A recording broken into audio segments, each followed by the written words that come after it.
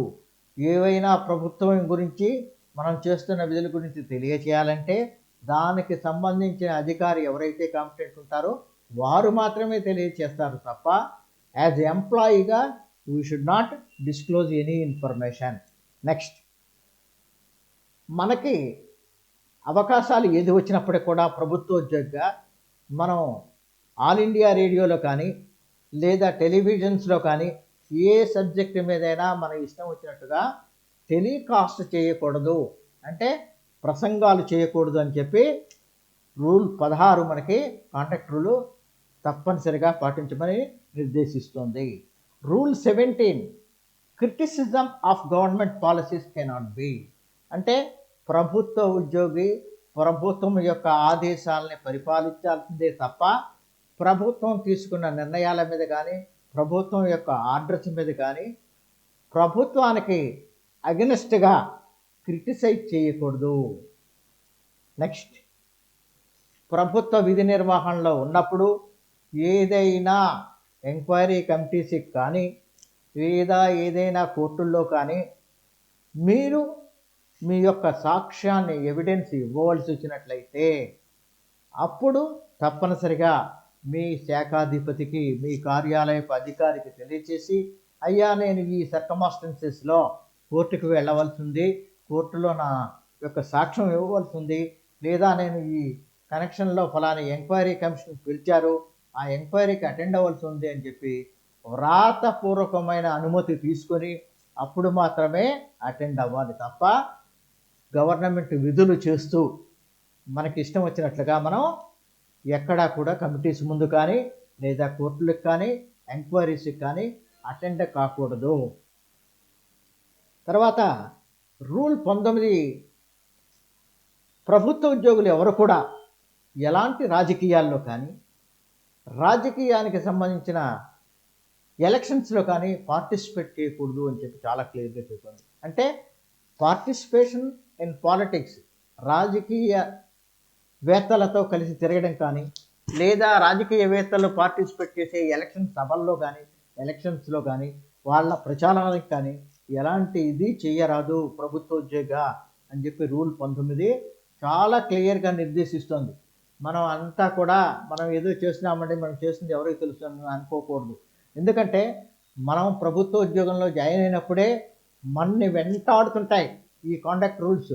మనం చేస్తున్న విధి నిర్వహణలో ఏ మాత్రం లోపం ఉన్నా కూడా ఈ కాండక్ట్ రూల్స్, ఏ రూల్ అయితే మనం చదువుకుంటున్నామో ఏ రూల్ గురించి అయితే తెలుసుకుంటున్నామో ఆ రూల్ కింద మనపై క్రమశిక్షణా చర్యలు తీసుకోవడానికి, క్రమశిక్షణా చర్యల్లో భాగంగా పనిష్మెంట్స్ కూడా ఇవ్వడానికి మన అధికారులకి శాఖాధిపతులకి ప్రభుత్వానికి అవసరం కనుక జరిగినట్లయితే అట్టి ప్రభుత్వోద్యోగులపై చర్యలు తీసుకుంటారు అని చెప్పి నిర్దేశం చేస్తున్నాయి. రూల్ 20, ప్రభుత్వం వారి యొక్క పర్మిషన్ లేకుండా ఏ వ్యక్తి దగ్గర నుంచి కానీ ఏ సంస్థల నుంచి కానీ వారు చేస్తున్న సర్వీస్కి అనుగుణంగా ఎక్స్ట్రా రెమ్యూనరేషన్ అంటే ప్రతిఫలాన్ని ఆశించకూడదు. తను చేస్తున్న ప్రభుత్వ ఉద్యోగం యొక్క లక్షణ సిద్ధిలో ఎటువంటి పరిస్థితుల్లో కూడా వారు ఎక్స్ట్రా పారితోషికానికి యాక్సెప్ట్ చేయకూడదు. రూల్ 20 చాలా క్లియర్గా చెప్తుంది.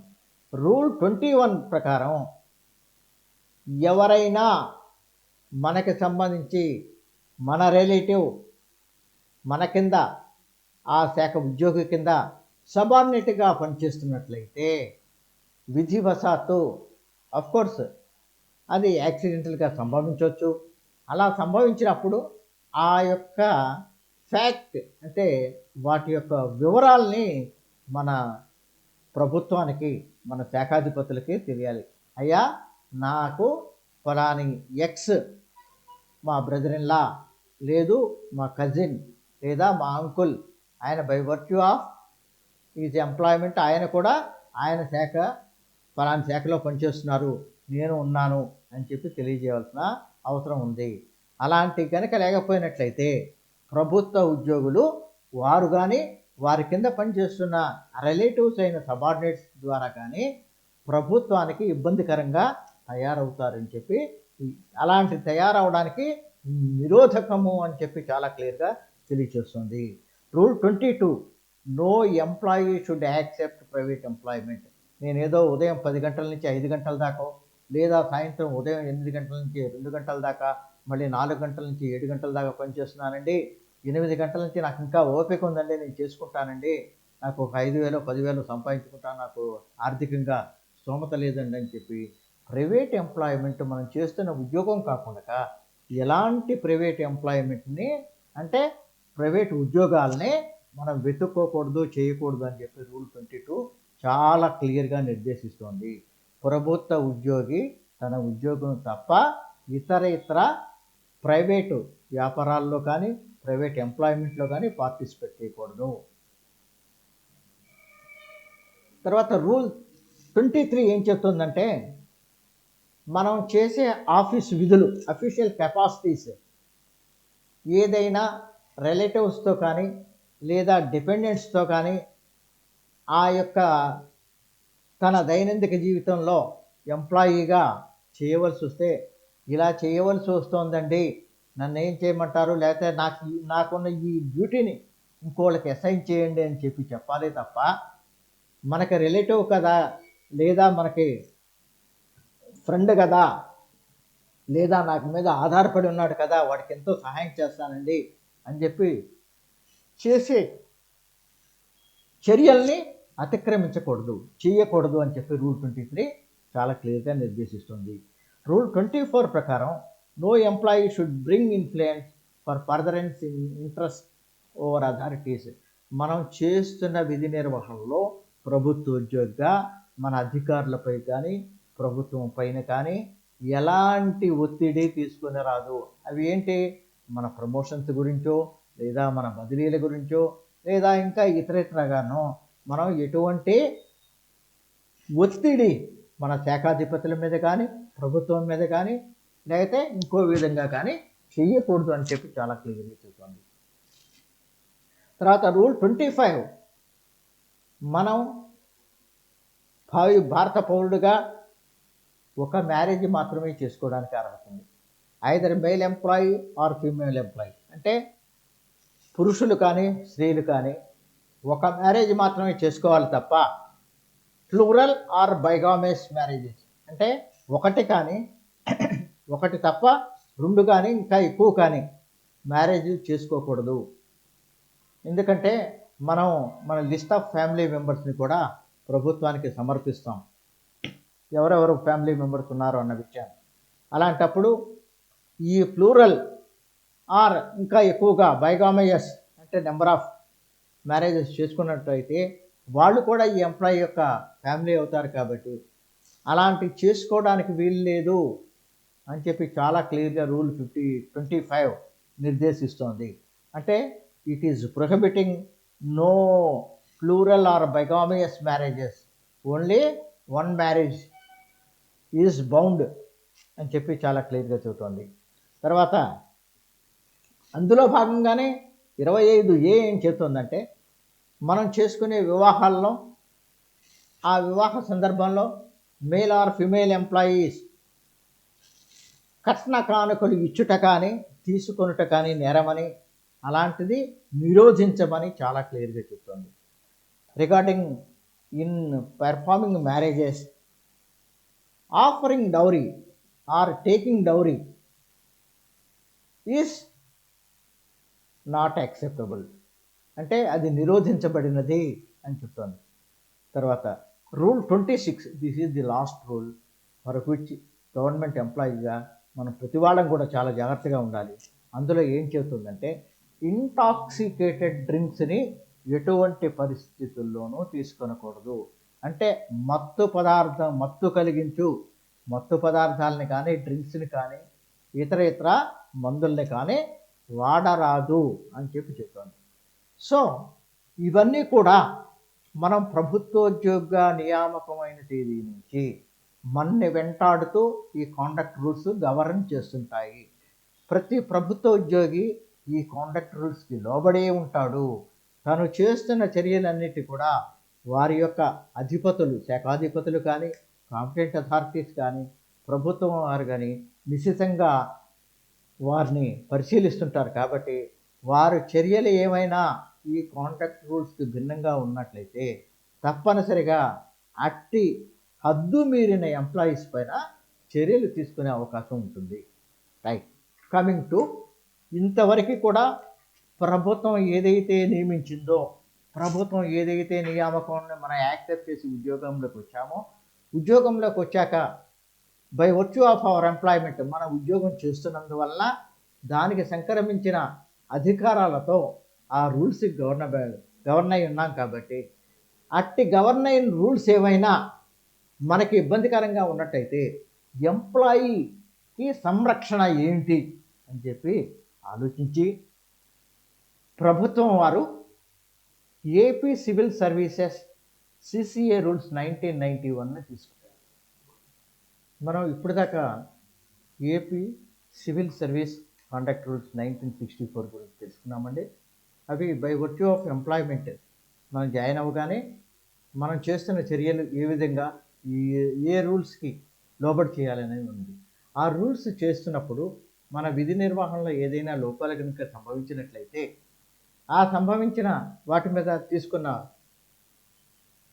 చర్యలు ఏ విధంగా ఉంటాయి, ఆ చర్యల్ని అధిగమించాలి అన్నట్టయితే ఎంప్లాయీకి రక్షణగా ఏముంటాయి అని చూసినట్లయితే మన ప్రభుత్వం వారు ఈ కాండక్ట్ రూల్స్ ఏవైతే గవర్న్ చేస్తున్నాయో ఆ రూల్స్ ద్వారా ఎంప్లాయీకి ఏదైనా ఇబ్బందులుగానే వచ్చినా కానీ, లేదా ఎంప్లాయీ మీద చేస్తున్న డ్యూటీల్లో విధి నిర్వహణ లోపాలు కానీ, లేదా ఏదైనా చేసిన లావాదేవీల్లో తప్పొప్పులు కానీ, లేదా ప్రభుత్వ ధనాన్ని వెచ్చించడంలో వెసులుబాటు చేయడంలో తేడాలున్నా కూడా వాటిపై క్రమశిక్షణ చర్యలు తీసుకోవడానికి, ఆ క్రమశిక్షణ చర్యలు తీసుకునేటప్పుడు ఎంప్లాయీకి హానికరంగా ఉండకుండా ఉండాలి అన్నట్టయితే అవి ఎంప్లాయీని ఏ విధంగా కవర్ చేస్తాయంటే Andhra Pradesh civil services CCA classification, control and appeal rules 1991 కింద ఉన్నాయి. ఈ రూల్స్ మనకి ఏం తెలియజేస్తున్నాయంటే, ఈ ఫస్ట్ సి డినోట్స్ క్లాసిఫికేషన్. అసలు ఈ రూల్ ఏ విధంగా క్లాసిఫై చేశారు, ఎందుకు క్లాసిఫై చేశారు, ఈ రూల్ కనుక మనం చేసినట్లయితే ఎంతవరకు మనం చేయవచ్చు, అది కనుక అతిక్రమించినట్టయితే ఏం చేస్తాము అన్న దాని మీద controls. Second C denotes control and the last A denotes appeal. CCA conduct, classification of services, control and appeal. ఈ రూల్స్ మనకి జనరల్గా వర్తింపచేస్తాయి. అవి ఎలా వర్తింపచేస్తాయి అంటే,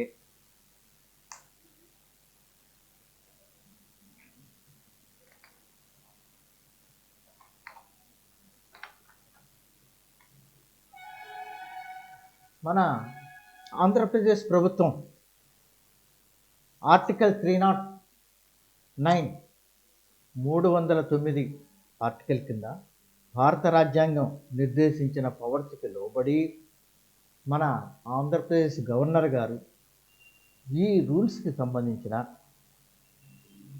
ఏవైతే రూల్స్ ఉన్నాయో వాటిని GOMS number 1376 GA department dated 28/11/1963లో తీసుకొచ్చారు.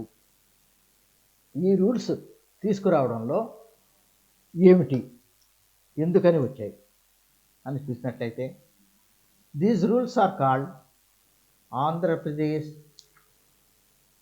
Civil services classification, control and appeal rules 1991. ఇవి they came into force after expiration of 3 months from the date of publication of rules in AP Gazette, which came into effect on 1/10/1992. Andhra Pradesh ప్రభుత్వం వారు governor గారికి సంక్రమించిన అధికారాల మేరకి ఈ contract రూల్స్ని 1/7/1992 గెజెట్లో publish చేశారు. గెజెట్లో publish చేసిన 3 months తర్వాత ఈ రూల్స్ అన్నీ కూడా ప్రభుత్వ ఉద్యోగులకే అప్లికబుల్ అని చెప్పి తెలియజేశారు. 1/7/92 ఇష్యూ కాబడిన ఈ CCA rules 1991 actually came in to effect with effect from 1/10/1992. ఇవి Andhra Pradesh gazette part 1 extract number 235 dated 1/7/1992 governor గారి ద్వారా ప్రచురించబడింది. దీన్ని జీవో రూపంలో 487 GA services C department dated 14/9/92 కార్యాలయపు అధికారులన్నిటికీ కూడా అందజేశారు. ఇవి AP civil service classification controls and appeal rules 1991. ఇంతవరకు మనం ఉదహరించబడింది టైటిల్ మాత్రమే. దీన్ని రూల్ 1 కింద పరిగణించాలి. రూల్ 2 ఇంటర్ప్రిటేషన్, అంటే దీన్ని ఏ విధంగా అమలు చేస్తారు, దీన్ని అమలు చేయాలంటే ఏం కావాలి, ఏ విధంగా వెళ్ళాలి అని. ఏ అపాయింటింగ్ అథారిటీ, అంటే ఈ రూల్స్ని ఖచ్చితంగా కూడా ఎన్ఫోర్స్ చేయాలి అంటే ఒక అపాయింటింగ్ అథారిటీ ఉండాలి, నియామకం చేసే అధికారి ఉండాలి. నెక్స్ట్, అలాంటి నియామకం చేసే పవర్స్ ఉన్న అధికారి కానీ లేదా కమిషన్, ఆంధ్రప్రదేశ్లో ఏ సర్వీసెస్కైనా నియామకం చేయగలిగిన సర్వీస్ ఉన్న commission Andhra Pradesh public service commission. అంటే మన సర్వీసెస్ అన్నీ కూడా ఆంధ్రప్రదేశ్ పబ్లిక్ సర్వీస్ కమిషన్ ద్వారా కండక్ట్ కాబడి మనం నియామకంలోకి వస్తాము. Disciplinary authority. డిసిప్లినరీ అథారిటీ అంటే క్రమశిక్షణ తీసుకునే అధికారి, అంటే చర్యలు తీసుకునే అధికారి ఎవరంటే authority competent under rules to impose on a government servant any penalty under rule 9 and 10. మనం చేసిన విధి నిర్వహణ లోపాలపై మనపై తీసుకోనవలసిన చర్యల్ని రూల్ 9-10 కింద తీసుకోనడానికి ఏర్పాటు చేయబడిన అథారిటీయే డిసిప్లినరీ అథారిటీ, వారే క్రమశిక్షణ చర్య అథారిటీ. గవర్నమెంట్ మీన్స్ మనం ప్రభుత్వ ఉద్యోగులం కాబట్టి మనం ఏ ప్రభుత్వంలో ఎక్కడైతే పనిచేస్తున్నామో, ఏ రాష్ట్రంలో అయితే పనిచేస్తున్నామో ఆ రాష్ట్రాన్ని గవర్నమెంట్ ఆఫ్ ఆంధ్రప్రదేశ్ అని అంటారు. ఆ రాష్ట్ర ప్రభుత్వ ఉద్యోగుల కింద మనల్ని పరిగణనలో తీసుకుంటారు. నెక్స్ట్, గవర్నమెంట్ సర్వెంట్ అంటే ఏంటి, ప్రభుత్వ ఉద్యోగి అంటే ఏమిటి? ఈ ప్రభుత్వ ఉద్యోగి అంటే civil service of the post of state holds A post in connection with the affairs of state whether temporary are permanent. అంటే ప్రభుత్వ ఉద్యోగిగా శాశ్వతంగా కానీ లేదా తాత్కాలికంగా కానీ సివిల్ సర్వీస్లో నియామకం కాబడిన పోస్ట్కి ఎగనెస్ట్గా నియామకం కాబడిన ప్రతి ప్రభుత్వ ఉద్యోగిని గవర్నమెంట్ సర్వెంట్గా పిలుస్తారు. గవర్నర్ మీన్స్ రాజ్యపాల్. ఆయన ఎవరు? మన రాష్ట్రాన్ని పరిపాలించే మన గవర్నర్ గారు. Governor of Andhra Pradesh will be the authority. So ఇది ఇంటర్ప్రిటేషన్లో రూల్ 1లోనేమో టైటిల్ గురించి ఏపీసీసీఏ రూల్స్ 1991 గురించి తెలుసుకున్నాము. తర్వాత ఇవి ఏ విధంగా ఇంటర్ప్రిటేట్ చేస్తారు, ఆ ఇంటర్ప్రిటేషన్ అంటే ఏంటి, అంటే ఏ అధికారి మన మీద చర్యలు తీసుకోవచ్చు, ఎవరి మీద ఎలా తీసుకుంటారు, వారు చేసే విధి విధానాలు ఏంటి అని చెప్పి, కమిషన్ అంటే ఏంటి, డిసిప్లినరీ అథారిటీ అంటే ఏంటి, గవర్నమెంట్ అంటే ఏంటి, ప్రభుత్వం అంటే ఏంటి, గవర్నమెంట్ సర్వెంట్ ప్రభుత్వోద్యోగి అంటే ఏంటి, గవర్నర్ అంటే మన రాజ్యపాల గురించి తెలుసుకున్నాము. ఇప్పుడు ఈ రూల్స్ అన్నీ కూడా సిసిఏ రూల్స్ 1991 ప్రతి గవర్నమెంట్ సర్వెంట్కి శాశ్వతంగా కానీ తాత్కాలిక ప్రాతిపదిక మీద కానీ నియమించబడిన ప్రతి ప్రభుత్వ ఉద్యోగికి వర్తింప చేయబడతాయి. ఎక్సెప్ట్ అంటే ఈ కింద ఉదహరించిన వాళ్ళకి మాత్రం వర్తింపజేయబడదు. వాళ్ళు ఎవరయ్యా అంటే యాదృచ్ఛికంగా కొంతకాలం కాల పరిమితితో నియామకం చేయబడిన పర్సన్స్ ఆన్ క్యాజువల్ ఎంప్లాయ్మెంట్ కానీ లేదా డిశ్చార్జబుల్ పర్సన్స్ విత్ 1 month నోటీస్, అంటే 1 నెల గడువుతో వారిని సర్వీస్ నుంచి తొలగింపబడే సర్వీసెస్ కానీ లేదా కాంట్రాక్ట్ ఎంప్లాయీస్కి కానీ finally all India government services, all India services, IPS, IAS అధికారులకు కానీ ఈ యొక్క సిసిఏ రూల్స్ వర్తించబడవు. Rule 3 clearly says disciplinary authority అంటే క్రమశిక్షణ చర్యలు ఎవరు ఎలా తీసుకుంటారు అన్నది, డిసిప్లినరీ యాక్షన్ క్రమశిక్షణా చర్యల్ని క్రమశిక్షణ తీసుకునే అధికారి, క్రమశిక్షణను అమలుపరిచే అధికారి సిసిఏ రూల్స్ ప్రకారంగా మనకి ఒక పెనాల్టీని అవార్డ్ చేసే ముందు అతను చేసిన విధి నిర్వహణలో మిస్కాండక్ట్ లోపం ఏమిటి, అది ఏ విధంగా ఉంది, ఎందుకని ఎంత పరిమాణంలో ఆ మిస్కాండక్ట్ జరిగింది, ఒకవేళ అలాంటిది జరిగినట్లయితే పర్యవసానంగా రెగ్యులరైజేషన్ ఏ విధంగా చేయాలి అని చెప్పి క్లియర్గా చెప్తోంది. అలాగే భారతదేశం యొక్క సార్వభౌమత్వానికి కానీ లేదా ఇంటిగ్రిటీ ఆఫ్ ఇండియాకి కానీ ఆబ్జెక్టివ్స్ ఆఫ్ ది నేషన్కి కానీ అగెనిస్ట్గా చేసే ప్రభుత్వ ఉద్యోగి ఎవరైనా కూడా వారి మీద ఈ ఏపీసీసీఏ రూల్స్ 1991 అమలు పరచడానికి అవకాశం ఉన్నది. Next, no government servant shall in the performance of his official duties act discourteous in manner. తన చేస్తున్న విధి విధానాల్లో ప్రభుత్వ ఉద్యోగం వారి విధి విధానాలు అమల్లో అమర్యాదకరంగా మనం ప్రవర్తించరాదు. Official capacity without deliberate activities wilful cause అంటే మోసగించే ధోరణిలో ఎదట వ్యక్తిని మోసం చేసే ధోరణితో కానీ లేదా మనతో పనిచేస్తున్న వర్కింగ్ ఉమెన్ మీద హరాస్మెంట్, సెక్షువల్ హరాస్మెంట్కి చేయకూడదని చెప్పి ప్రొహిబిట్ చేస్తున్నాయి. ఇది రూల్ 3 చాలా ఉంది.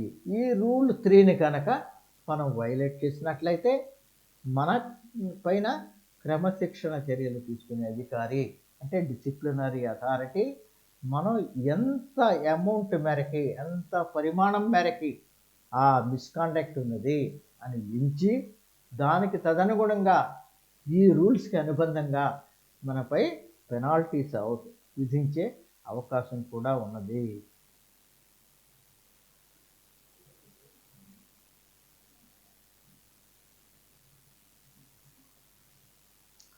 రూల్ 4 ఈ సిసిఏ రూల్స్ 1991 ఆపరేషన్ని ఎలా ఎక్స్క్లూడ్ చేయాలి అన్నది ఆలోచించడానికి అవకాశం లేదు. రూల్ 3 ప్రకారం గవర్నర్ గారి నోటిఫికేషన్ ఆయనకున్న పవర్స్కి కన్ఫర్ అయిన పవర్స్ కింద అంటే తన విచక్షణ అధికారం మేరకి ఆంధ్రప్రదేశ్ గెజెట్లో 3 నెలలు ముందుగా నోటిఫికేషన్ ఇచ్చి తర్వాత అంటే 1/7/1992 పబ్లిష్ చేసి దాన్ని 1/10/1992 నుంచి సిసిఏ రూల్స్ 1991 అన్న పేరుతో దీన్ని అమల్లోకి తీసుకొచ్చారు. ఇప్పుడు క్లాసిఫికేషన్, ఈ క్లాసిఫికేషన్ చూసినప్పుడైతే అసలు ఈ క్లాసిఫికేషన్ ఎందుకు చేయాలి, క్లాసిఫికేషన్ చేయకపోయినట్లయితే ఈ రూల్స్ ఎవరికి వర్తింపచేయాలి అంటే ఈ యొక్క కాండక్ట్ రూల్స్ ఏ విధంగా ఉంటాయి, వాటిని ఎవరికి వర్తింపజేయాలి, ఎంత మేరకు వర్తింపచేయాలి అన్నది కనుక లేకపోయినట్లయితే వాటిని అమలుపరచడం కష్టము. So classification is a must. So ముందు క్లాసిఫై చేశారు, క్లాసిఫై చేశాక క్లాసిఫై చేసిన ఈ రూల్స్ని మనం ఎక్కడైతే అతిక్రమిస్తామో, ఎక్కడైతే మిస్కాండక్ట్ ఉంటుందో, ఎక్కడైతే ఎంబజిల్మెంట్ ఉంటుందో, ఇతర మనకి ఏదైతే భిన్నంగా చేయవలసిన చర్యలకి భిన్నంగా ఉంటుందో ఆ చర్యల్ని ఏ విధంగా చేయడానికి కంట్రోల్స్ ఉన్నాయి, ఎంత పరిమాణం వరకు చేయొచ్చు అని చెప్తుంది, కంట్రోల్ చేస్తుంది. మన మీద చేసిన యొక్క తప్పు ఒప్పులకు అగనిస్ట్గా మన క్రమశిక్షణపై, మన చర్యలపై క్రమశిక్షణ తీసుకునే అధికారి వారు తీసుకున్న చర్యలు ఏవైనా ఎంప్లాయీకి భిన్నంగా కనుక ఉన్నట్లయితే ఎంప్లాయీ సర్వీసు ప్రొటెక్ట్ చేయాలి కాబట్టి ఆ ఎంప్లాయీకి కూడా అనుగుణంగా వారు అప్పీల్ చేసుకునే అధికారాన్ని ఆ ఎంప్లాయీకి సంక్రమించింది. సిసిఏ రూల్స్ అంటే ఫస్ట్ క్లాసిఫికేషన్, మనం చేస్తున్న దాన్ని బట్టి క్లాసిఫై చేస్తున్నాము. ఏ ఏ సర్వీసులకు వర్తింపజేయాలి, ఎవరికి వర్తింపజేయకూడదు, వర్తింపజేసినట్టయితే ఏ మ్యాగ్నిట్యూడ్లో ఉన్న వాళ్ళకి చేస్తాము. ఒకవేళ చేసే అధికారి, క్రమశిక్షణలు మనకు వర్తింపజేసే అధికారి ఎవరైతే ఉన్నారో వారు కంట్రోల్స్ ఏ విధంగా మన మీద గేజెస్ పెట్టి చూస్తారు. ఆ చేసిన విధి నిర్వహణలో లోపాలని కనుక వారు తీసుకునే చర్యల ద్వారా మనకి అవార్డు చేయబోతున్నప్పుడు వారు చేస్తున్న చర్యలు ఏవైనా ఇబ్బందికరంగా ఉన్నట్టయితే వాటి మీద కంట్రోల్స్ని అతిక్రమించారా లేదా అన్నది కూడా చూడడానికి వీలుగా ఈ రూల్స్ మనకి నిర్దేశాన్ని ఇస్తున్నాయి క్రమశిక్షణ చర్య అధికారికి. అలాగే క్రమశిక్షణ చర్యలు తీసుకునే అధికారి, కాంపిటెంట్ అథారిటీ ఎవరైతే ఉంటారో ప్రభుత్వ ఉద్యోగికి భిన్నంగా కనుక తన యొక్క దైనందిక జీవితంలో ఇబ్బందికరమైన పరిస్థితులు ఏర్పడినప్పుడు, ఈ సిసిఏ రూల్స్కి భిన్నంగా ఉన్నప్పుడు, అప్పుడు అతనికి ఒక ఛాన్స్గా తన మీద తనకి అవార్డు చేయబడిన అపరాధాల మీద, దాని మీద తీసుకున్న క్రమశిక్షణ చర్యల మీద అప్పీల్ చేసుకునే అవకాశం ఉంది. ఈ అప్పీల్ చేసుకునే అవకాశం వల్ల ఎవరైనా నష్టపోయే ఎంప్లాయీస్ ఉన్నట్టయితే వాళ్ళు వాళ్ళ ఇంట్రెస్ట్ని ఎంప్లాయీ యొక్క జీవితంలో, ఆ కుటుంబ సభ్యులు కూడా ఎంప్లాయీ మీద ఆధారపడి ఉంటారు కాబట్టి వారిని రైట్ మార్గంలో తీసుకెళ్లేటట్టు, ప్రొటెక్ట్ చేసేటట్టుగా అప్పీల్స్ ద్వారా కూడా ఈ సిసిఏ రూల్స్ ఎంప్లాయీకి మనకి కలిగజేస్తున్నాయి.